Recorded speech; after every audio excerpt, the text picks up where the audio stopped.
पतले तार को हम लोग क्या कहेंगे ये बताना है। विद्युत बल्ब जो होता है इसमें से पतला तार जो होता है इसको हम लोग फिलामेंट कहेंगे, फिलामेंट। और यह जो होता है विद्युत बल्ब में यह टंगस्टन का बना होता है। तो इसमें से पूछा था विद्युत बल्ब के प्रकाश देने वाले पतले तार को हम लोग फिलामेंट कहते हैं या टंगस्टन का बना होता है। इसका प्रतिरोध बहुत ही ऊंच होता है, प्रतिरोध और गलनांक भी ऊंच होता है। ये गलनांक और प्रतिरोध दोनों ही ऊंच होगा, जिसे हम लोग फिलामेंट कहते हैं। और फ्यूज को हम लोग जानते हैं सुरक्षा युक्ति कहते हैं। प्रतिरोध जो होता है धारा के प्रवाह में रुकावट उत्पन्न करता है। इसमें से इलेक्ट्रिक बल्ब को में भरने के लिए, इलेक्ट्रिक बल्ब जो होता है उसमें से भरने के लिए किस गैस का प्रयोग किया जाता है? तो ऐसा गैस का प्रयोग करेंगे जो कि ज्वलनशील नहीं हो, ठीक है। इस प्रकार का गैस प्रयोग नहीं करना है। उसमें से अक्रिय गैस का प्रयोग किया जाता है। वह जो है किसी के साथ अभिक्रिया नहीं करता है विद्युत बल्ब में।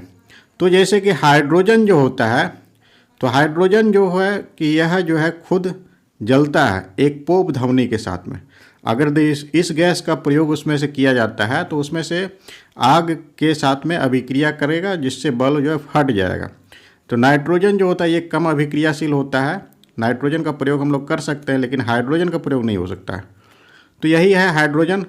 और ऑक्सीजन जो होता है O2, यह जो है किसी भी वस्तु को जलने में सहायता करता है। अगर आग है तो अगर उसको ऑक्सीजन मिल रहा है तो वह जो है बहुत अच्छा तरह से जलता है। तो यह दो गैस का प्रयोग नहीं किया जा सकता।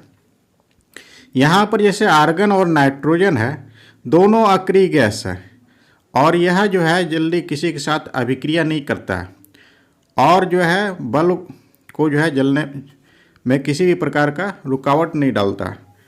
तो इस तरह से हम लोग इलेक्ट्रिक बल्ब में आर्गन और नाइट्रोजन जैसे अक्रिय गैस का प्रयोग हम लोग करेंगे, जिससे बल्ब जो है अच्छी तरह से जल सके और अभिक्रिया नहीं करे। स्ट्रीट लाइट जो होता है, स्ट्रीट लाइट जो कि सड़कों में प्रयोग किया जाता है, उसे हम सभी समांतर क्रम में संयोजित करते हैं। समांतर क्रम में संयोजन का लाभ यह होता है कि जैसे एक बल्ब अगर खराब हो जाता है तो दूसरा बल्ब जो है जलते रहता है, उस पर किसी भी प्रकार का प्रभाव नहीं पड़ता। दूसरी बात कि इस तरह से संयोजित होने से प्रतिरोध का मान कम होता है, जिससे कि धारा में किसी भी प्रकार की कमी नहीं होता है। और जैसे कि स्ट्रीट लाइट हो गया, इसी प्रकार से अगर ये डेकोरेटिंग वाला लाइट रहता है तो उसे हम सभी श्रृंखला क्रम में संयोजित करेंगे। डेकोरेटिंग वाला में सजावट के रूप में प्रयोग जो किया जाता है, लेकिन स्ट्रीट लाइट को समांतर क्रम में संयोजित किया जाता है। अगला है पावर ट्रांसफार्मर के कार्य प्रणाली। पावर ट्रांसफार्मर में दो तरह का कुंडली होता है, प्राथमिक कुंडली और द्वितीयक कुंडली। उसमें से कार्य करने का जो सिद्धांत जो होता है, यह किस सिद्धांत पर आधारित होता है? तो ये है जो होता है फैराडे का नियम के पर आधारित होता है। पावर ट्रांसफार्मर के कार्य प्रणाली फैराडे के नियम पर आधारित होता है। इसमें से एक परिणामित्र का कोर पटलित क्यों किया जाता है? कोर पटलित क्यों करेंगे? तो ये भंवर धारा की जो हानि जो होता है उसको कम करने के लिए ऐसा किया जाता है, भंवर धारा। तो कोर पटलित करने का कारण होता है भंवर धारा की हानि। सामान्य ट्रांसफार्मर पर कार्य होता है। तो हम सभी जानते हैं ट्रांसफार्मर जो होता है वो AC करंट में प्रयोग करते हैं हम लोग, जिसकी धारा और दिशा का परिमाण हमेशा बदलता रहता है और इसे जो है बहुत अधिक दूर तक किसी भी प्रकार की ऊर्जा के हानि के बिना हम लोग संचारित कर सकते हैं। एक स्थान से दूसरे स्थान तक पहुंचाया जा सकता है। लेकिन डिस्ट धारा को हम लोग नहीं पहुंचा सकते हैं क्योंकि इसमें से बहुत अधिक ऊर्जा की हानि होता है और इसका दिशा में परिवर्तन नहीं होता है, ये एक ही दिशा में प्रवाहित होता है। आदर्श ट्रांसफार्मर जो होता है इसमें से कुंडलों में प्रतिरोध नहीं होता है, यह बात सही है। प्रतिरोध इसका 0 होता है। क्रोड में किसी भी प्रकार की हानि नहीं होता है, जैसे अभी हम लोग देख रहे थे भंवर धारा के रूप में हानि नहीं होता है, तो क्रोड में किसी भी प्रकार की हानि नहीं होता है ऊर्जा में।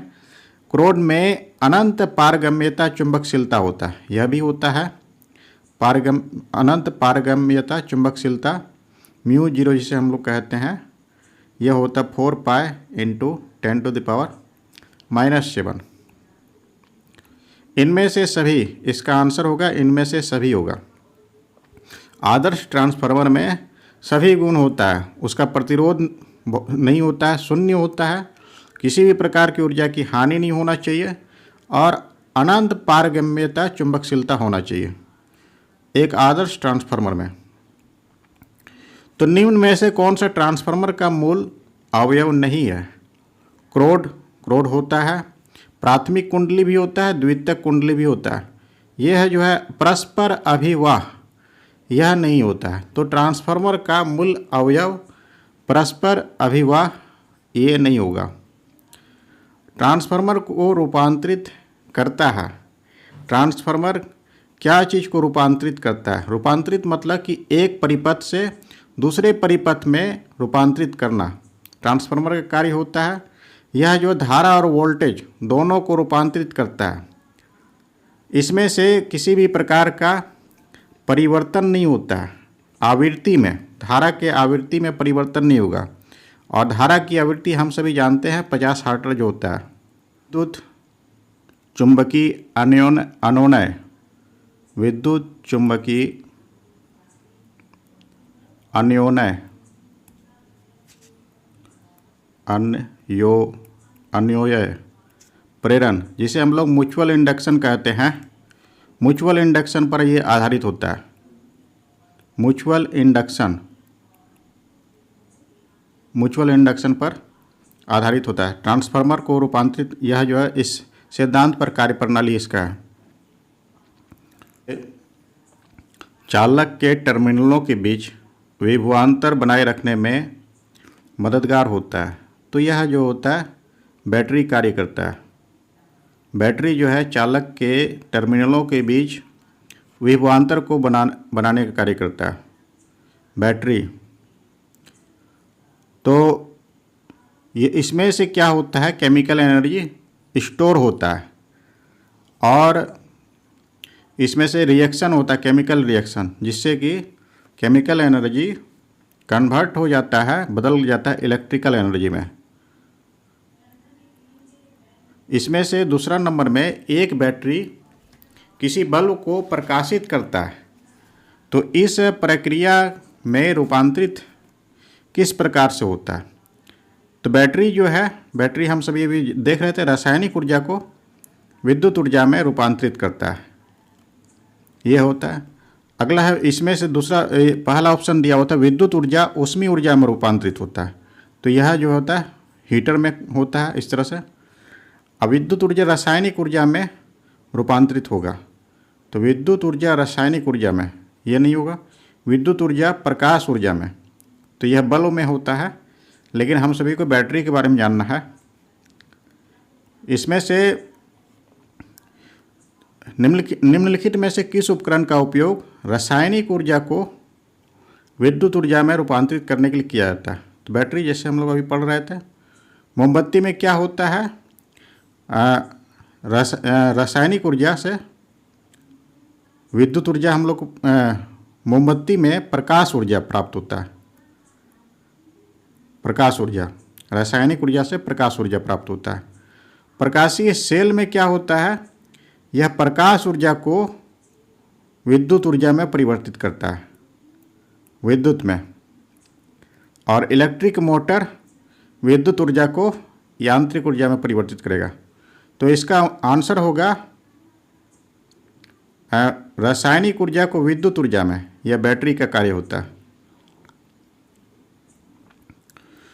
इसमें से बैटरी की क्षमता में व्यक्त करते हैं, तो एम्पियर घंटा में, बैटरी की क्षमता एम्पियर घंटा में व्यक्त किया जाता है।